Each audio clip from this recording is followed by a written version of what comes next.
YouTube, how's it going? Today I'm going to show you my vintage Springfield Model 15. Very rare gun, I hear. Anyways, today I'm going to show you how to disassemble it.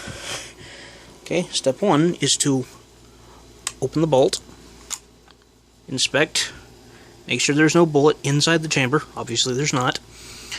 Step two, pull the trigger and pull the bolt completely back. Set bolt to the side. Step 3, remove the screw located at the bottom of the stock. Of course, I'll have to fight with this a little, because it is a bit of an old gun. Alright. It should just slip right out, but because of the age of the gun, it's kind of swollen on me here. Gotta screw it out. Alright. Step 4, pick up the gun and remove the barrel. And it's that simple. I hope this video helped.